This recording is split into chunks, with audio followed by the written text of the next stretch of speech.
Primeira vez que eu subo aqui. Paz do Senhor. Visão bonita. Irmãos, a paz do Senhor novamente. É um motivo de muita alegria estar aqui com os irmãos. Acho que é importante a gente sempre esclarecer para os irmãos, né, qual é o motivo, né, de um culto como esse, qual é o propósito, né? A gente sempre, nas primeiras reuniões, a gente fez esse questionamento. E na verdade é um culto primeiramente em adoração ao nosso Senhor. Esse é o primeiro foco.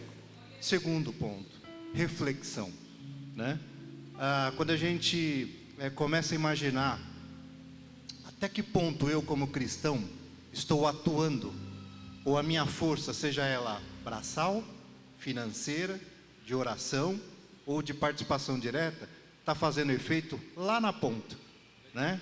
Que efeito está trazendo? Hoje, por exemplo, aqui um culto bonito, não dá para considerar 5% de pessoas não crentes, né? Então, hoje é um culto de reflexão nesse sentido. O que a gente pôde ver lá em Diamantina? Lembrando, acho que um ponto importante até para esclarecer para a igreja, o porquê de Diamantina. A gente está pegando uma experiência aqui, vivida, né, pelo nosso irmão Diego, uma experiência de campo, né, que comoveu muito os nossos corações, com as experiências, com as vivências, com as dificuldades.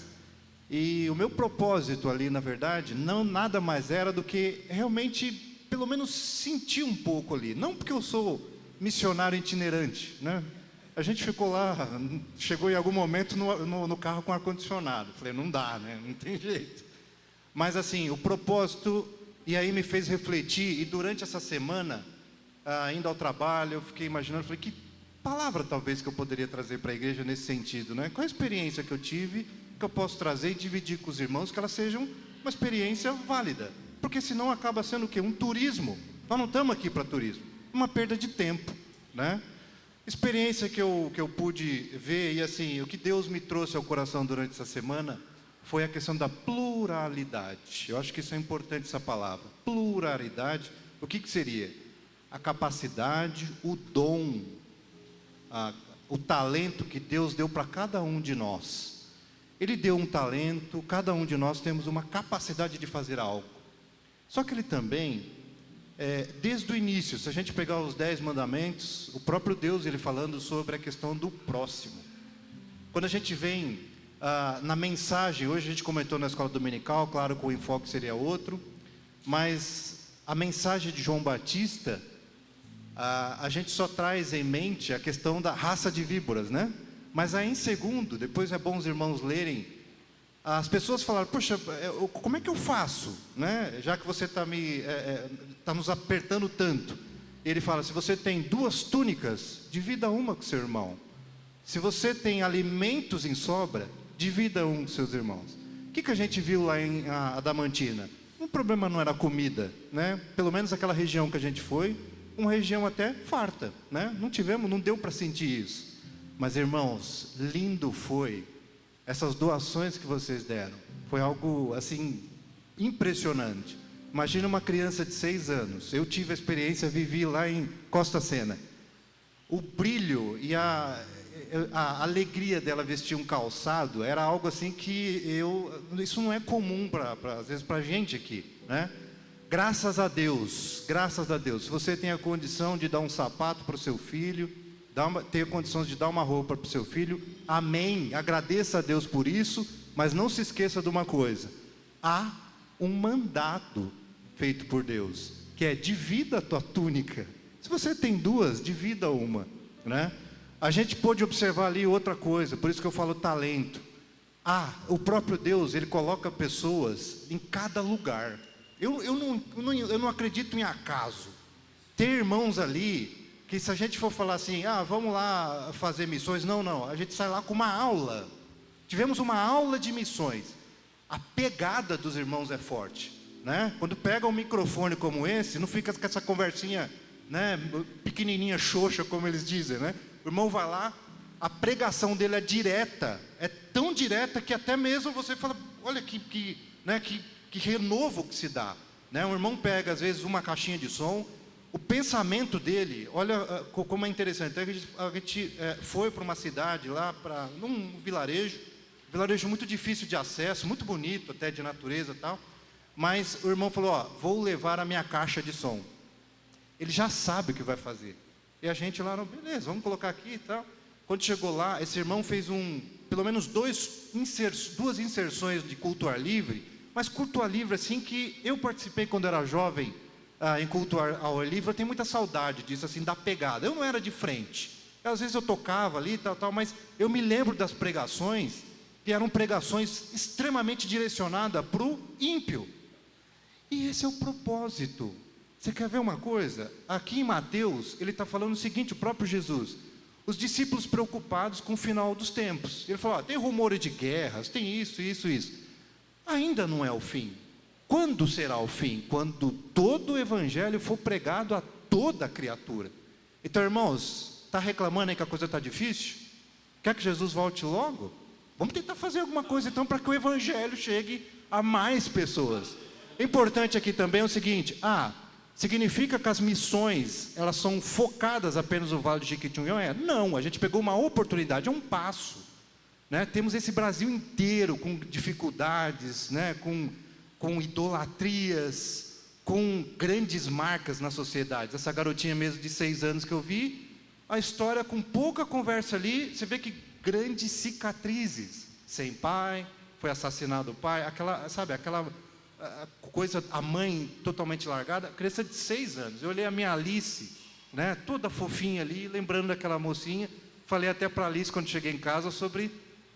a gente também tem que passar isso para os nossos filhos, né, porque nós temos aqui uma condição abastada, né, graças ao nosso Deus. Porém, fica aqui um mandamento e um alerta. Esse é um culto aqui de reflexão.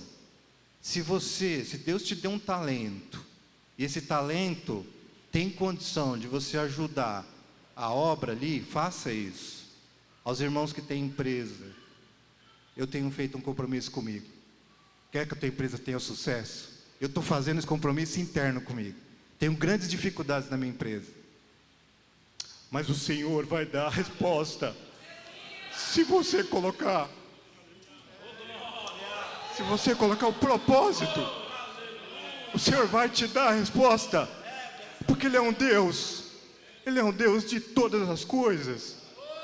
Ele é um Senhor que Ele não está preocupado com teu dinheiro, mas na verdade Ele está preocupado com as almas, com propósito.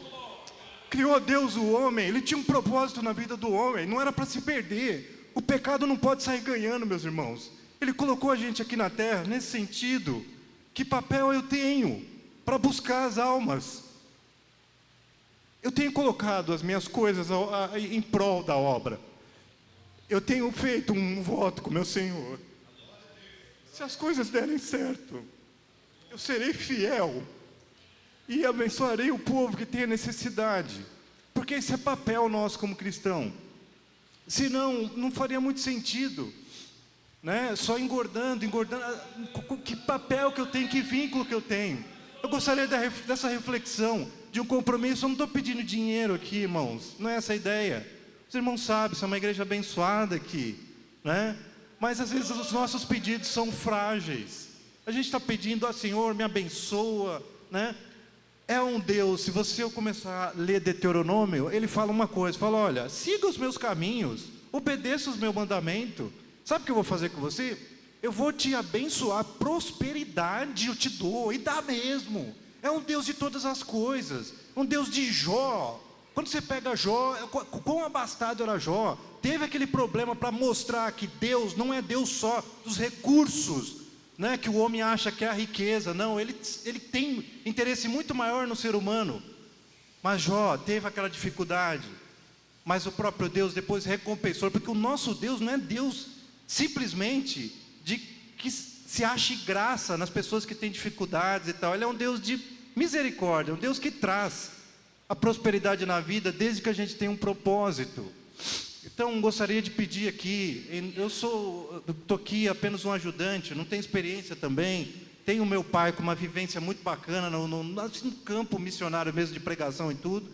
Eu tenho pedido a Deus, não é esse o propósito de eu também ser um pregador, porque eu não sei falar, na verdade. O que eu sei é discutir um pouquinho sobre a Bíblia, gosto disso. Eu tenho um hábito, né, de ler a Bíblia todos os dias, isso que não seja para me engrandecer aqui, mas é um hábito que eu tenho. E a cada leitura de Bíblia, aquilo me mexe. Teve um culto aqui, uma escola dominical, que eu fiquei do nada. Eu recebi uma mensagem sobre a parte de Jó, né? A dificuldade que Jó passou, mas aquilo falou tanto comigo, né? E eu gostaria também, irmãos, pratique a leitura da Bíblia, porque o próprio Deus vai te incomodando com alguma coisa nesse sentido.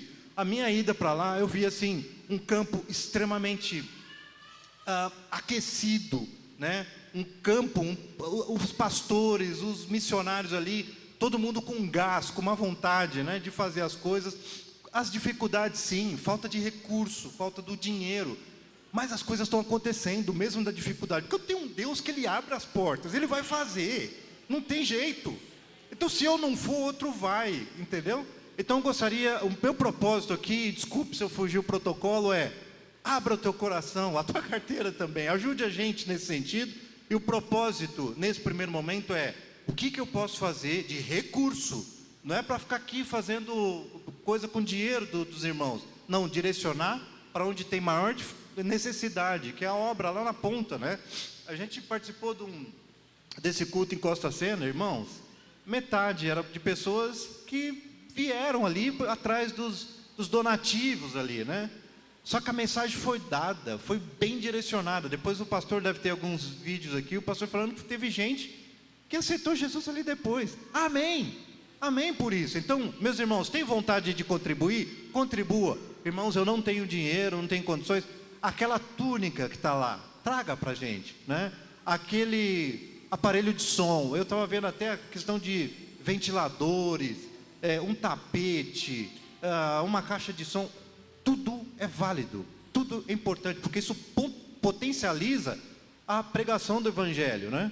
São igrejas assim, pequenas, com grandes dificuldades, mas o que a gente viu são pessoas crentes, muito crentes, né? Com uma convicção, porque isso que importa, né? Isso que é o propósito, que as pessoas sejam crentes, convictas, ciente que diga, que está quase chegando o dia da volta de Cristo. Eu não sei se os irmãos conseguem sentir isso. Eu estou incomodado, né? Alguma coisa está para acontecer nos próximos dias. E o que temos feito, né? Amém, me desculpe.